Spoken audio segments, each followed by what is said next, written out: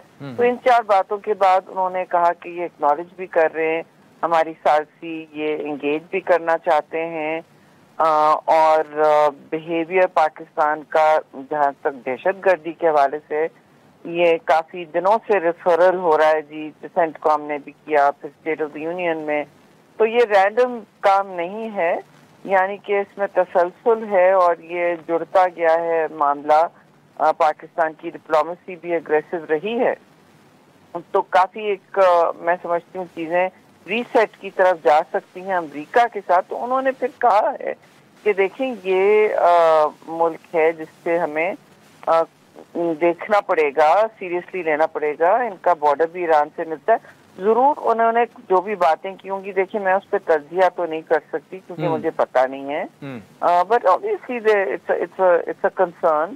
اور پاکستان کے لیے بھی ایک یہ لمحہ فکری ہے کہ اس خطے میں نیبرہڈ میں اس طرح کی جنگ جو پھیل سکتی ہے آ رہی ہے، اینڈ اس کو کنٹین کرنے کا سب کو میں سمجھتی ہوں ایک پلان یا سوچ ہونی چاہیے. تو شاید انہوں نے ان چیزوں پہ بات کی ہوگی.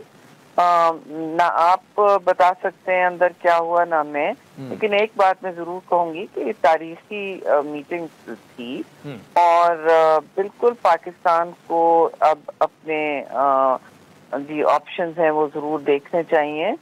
بے شک ہمیں یہ بھی سمجھ لینا چاہیے اچھی طرح کہ ہمارا اسٹریٹجک پارٹنر لانگ ٹرم چین ہے، لیکن انہوں نے کبھی آپ سے نہیں کہا کہ آپ دوسرے ممالک سے دوسری پاور سے رکھیں. جی ہاں جی جی جی. اچھا سینیٹر صاحبہ، دوسرے بتائیے گا کہ اب جس طرح سے سچویشن انفولڈ ہو رہی ہے، کچھ پتہ نہیں کہ امریکہ اس جنگ میں شامل ہوتا ہے، اسرائیل کے ساتھ نہیں شامل ہوتا، اور سیز فائر ہوتا ہے نہیں ہوتا، مذاکرات کی طرف بھی بات جا رہی ہے. پاکستان کو اس وقت کس طرح سے، ابھی تک تو ہم نے بالکل ایرانین موقف کی حمایت کی ہے، اسرائیلی ایگریشن کی ہم نے مخالفت کی ہے، لیکن آگے کیسے بڑھا جائے؟ دیکھیے اگریشن کی تو مخالفت میں سمجھتی ہوں ہم نے ہندوستان کے حوالے سے بھی کی، وہ بھی اگریسر تھے وہاں، ادھر بھی ہم نے اگریشن کی مخالفت کیا اور بہت واضح ایک اعلانیہ نکالا تھا. آپ نے دیکھا اس وقت پاکستان کا اور سعودی عربیہ دونوں کے اسٹرانگ اسٹیٹمنٹس تھے. جی اب آگے جو ہوتا ہے دیکھیے سب کی کوشش یہی ہونی چاہیے کہ اس جنگ کو کسی طرح سیز فائر میں تبدیل کیا جائے، ٹھیک ہے نا، کیونکہ جو بھی آپ کہیں اسرائیل بھی ایک نیوکلیئر اسٹاک فائل رکھتا ہے، ان پر کوئی ٹرانسپیرنسی یا انسپیکشن لاگو نہیں ہے. وہ غزہ میں بھی، لیبیا میں بھی، سیریا میں بھی، لیبنان میں بھی، ہر جگہ اپنی اگریشن بار بار اس کا دکھا چکے ہیں. ایران کے حوالے سے ان کے بھی دیکھیے یہ خاصے سینکشنز ریزیلینٹ رہے جی، اور جنگیں بھی بہت سروائیو کی ہیں. 11 سال کی جنگ انہوں نے عراق کے ساتھ لڑی اور ان کا ایک نیشنل ایتھوس ہے کہ جی وہ نہیں کریں گے سرنڈر. یہ تو طے شدہ بات ہے کہ وہ نہیں کریں گے، اینڈ جو بھی ان کی قیمت ہو وہ لڑتے رہیں گے.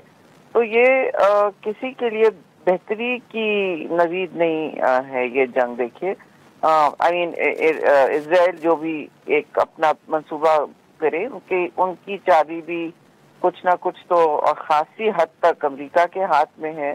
اور جمعے کو جی کوشش ہے، میں سن رہی ہوں برطانیہ، چین، برطانیہ 3 یورپی ممالک کی، برطانیہ، فرانس اور جرمنی کی، انہوں نے بھی ایک کوشش شروع کی ہے. پھر ظاہر ہے چین اور روس نے بھی اسٹیٹمنٹ جاری کیے ہیں کہ اس کو ڈی ایسکلیٹ کیا جائے. پریزیڈنٹ ٹرمپ بھی اور ان کا جو ماگا بیس ہے، میک امریکہ گریٹ اگین والا جو بیس ہے، وہ جنگوں کو سے گریز کرنا پسند کرتے، وہ ڈیفینیٹلی نہیں پسند کرتے جنگ. تو ان کی بھی آئی تھنک کوشش رہی ہے، لیکن کچھ تو وہاں ہوا ہے کہ انہوں نے کہا کہ ہم اسرائیل کا اس وقت انہوں نے انڈیکیشن دی ہے کہ وہ شاید جوائن کریں. اگر کریں تو بہت ایک مشکل وقت آئے گا پورے خطے پر. جی جی. اچھا سینیٹر صاحبہ، دوسرے بتائیے گا کہ آپ اس ڈیلیگیشن کا لیڈ بائی بلاول بھٹو زرداری بڑا امپورٹنٹ حصہ تھیں، بڑا کامیاب آپ کا، چاہے وہ یو ایس تھا، چاہے وہ برطانیہ تھا، اسٹراسبرگ، یا اس کے علاوہ بھی آپ برسلز بھی گئے. ٹیک اوے آپ کا کیا ہے، کرکس کیا ہے؟ کیا دنیا نے پاکستان کا نیریٹو بائی کیا؟ جس طرح لگ رہا ہے اس سے تو وہی ہے کہ انڈین نیریٹو کو شکست ہوئی ہے. جی کچھ ایسے ہی لگ رہا ہے. پہلی دفعہ میں نے یہ دیکھا ہے کہ سب نے تحمل سے ہماری بات سنی، سوال کیے، خاص طور سے سنتاس معاہدے کے حوالے سے سب نے یہ ضرور اگری کیا کہ دیکھیے پانی کو تو ہتھیار کی طور پر نہیں استعمال کرنا چاہیے. سالسی پر بھی اور سیز فائر پر بھی چیئرمین بلاول نے بہت ہی شاطر طریقے سے ہر جگہ اپنی briefing the depending on the audience دیکھ کے, اور اس میں یہ ضرور کہا کہ دیکھو سیز فائر جو ہے یہ اس پر آپ یہ نہ سمجھیں کہ اس کو بس اب یہ مکمل ہو گیا ہے اور اس کے بعد کچھ اور کشیدگی نہیں ہو سکتی. پاکستان کشیدگی نہیں کرے گا, نہ اس نے مطلب, کیونکہ یہ جنگ مسلط کی گئی ہے اور غیر مشتعل ہم نے بالکل نہیں کوئی اشتعال کیا, نان پرووکڈ ہے یہ جنگ, لیکن ہم نے جب جواب دیا تو جواب دیا اور ٹکا کے دیا. لیکن ہم نہیں چاہتے کہ خطے میں مستقل عدم استحکام ہو, اور انہوں نے آرگیومنٹ دکھایا کس طرح کہ انڈیا کیا چاہتا ہے. وہ پرماننٹ, عجیب و غریب بات ہے لیکن انڈیا پرماننٹ جنگ ہی چاہ رہا ہے, جس طرح ان کے اسٹیٹمنٹس آ رہے ہیں جی, ٹریلر فلم, آپ میری گولی کھائیں, یہ جو مودی نے باتیں کی ہیں, روٹی کھائیں نہ تو گولی کھائیں, تو لوگ کافی شدت تھے سن کر, بہت بزی رہتے ہیں, ان کو عادت ہوگی ہے کوئی انڈین نیریٹو سن کے اسی کے نوٹس بنا دینا, اسی کو پھر پالیسی ریسپانس بنا دینا. تو یہ اس طرح کی گفتگو, اس طرح کی سیزن ڈپلومیسی میں سمجھتی ہوں بہت ضروری ہے پاکستان کے لیے. ون آف سے کافی نہیں ہوگا, ساری میٹنگز اچھی ہوتی ہیں لیکن پھر سسٹین رہنا ہے, اس کو دیر پر رہنا ہے. سینیٹر شہری رحمان صاحبہ, تھینک یو سو مچ. آنے گا سازین, وقت چاہتا ہے ایک بریک کا, جس کے بعد آپ سے دوبارہ ملیں. ویلکم بیک ناظرین. بریک سے پہلے سینیٹر شہری رحمان صاحبہ کی گفتگو آپ نے سنی. اس وقت آکسفورڈ یونیورسٹی کے ماہر مشرق وسطی جناب پروفیسر عدیل ملک صاحب ہمارے ساتھ موجود ہیں. ملک صاحب, اس وقت جو خطے کی صورتحال بن گئی ہے, کیا انفولڈ ہو سکتا ہے؟ کیا آپ کو لگتا ہے کہ سیز فائر کی طرف بات جا سکتی ہے؟ کیونکہ اگر امریکہ اس جنگ میں کود پڑتا ہے تو معاملہ مزید بگڑے گا. دیکھیں, یہ بنیادی طور پہ اس وقت مختلف طرح کے آپشنز پہ غور ہو رہا ہے. اسرائیل کا دل یہ ہے کہ امریکہ جنگ میں شامل ہو جائے, لیکن امریکہ میں بالعموم, لیکن مغرب میں بھی ایک ڈویژن ہے, یعنی تقسیم نظر آتی ہے مختلف طرح کی گروپ سے. ایک تو یہ ہے کہ جو بہت زیادہ جنگوں میں حصہ لیا امریکہ نے, اس کے بعد ایک خاص طرح کی تھکاوٹ ہے جنگ سے, اور ظاہر ہے کہ ایران جو ہے وہ عراق بھی نہیں ہے, ایک بڑا ملک ہے, it's 3 times the size of France کے 3 گنا زیادہ ہے, سیکنڈ لارجسٹ آئل ریزروز ہیں, گیس ریزروز ہیں, تھرڈ لارجسٹ آئل ریزروز ہیں. تو یہ بڑا ملک ہے اور 90 ملین پاپولیشن ہے. جب تک وہاں پہ بوٹس آن دا گراؤنڈ نہیں ہوں گے, وہاں پہ رجیم چینج مشکل ہے. تو اس وقت میرے خیال میں صورتحال یہ ہے کہ ایک دباؤ ہے امریکی حکومت پہ, ایک دباؤ ہے یورپ پہ بھی, لیکن ابھی فیصلہ نہیں ہوا کہ جو ایرانی حکومت ہے اس کو گرانا ہے. تو ابھی تک اس میں تقسیم میں دیکھ رہا ہوں کافی. اچھا, آپ نے پروفیسر صاحب کہا آپ کو رجیم چینج پاسبل نظر نہیں without boots on the ground. تو یہ بوٹس آن دا گراؤنڈ تو افغانستان میں بھی امریکہ نے ٹرائی کر لیے, عراق میں بھی دیکھے, اور وہ لاسز ہوئے جن سے ابھی تک امریکی فورسز باہر نہیں نکل سکی. تو پھر امریکہ کیا ایسے کر سکتا ہے boots on the ground when it comes to Iran? دیکھیں, جیسے آپ فرما رہے ہیں کہ جو تاریخ ہے وہ اتنی اچھی نہیں, اور جو بھی پالیسی ساز لوگ ہیں واشنگٹن میں وہ دیکھ رہے ہوں گے کہ اگر آپ بوٹس آن دا گراؤنڈ گراتے ہیں تو عراق اور افغانستان کا ایکسپیرینس دوبارہ ریپیٹ نہ ہو, لانگ ڈرون آؤٹ, بہت طویل عرصے تک یہ ساری جنگ نہ پھیل جائے. اور ظاہر ہے ایران کے پاس کچھ ایسے کارڈز ہیں جو وہ کھیل سکتا ہے. وہ خلیج کی راستیں اس کے قریب ہیں, آئل انسٹالیشنز ہیں, ملٹری بیسز ہیں. اگر وہ رجیم گرتے گرتے بھی ان پہ تباہی کر جائے تو کافی بڑا نقصان ہوگا جس کو روکنا مشکل ہوگا.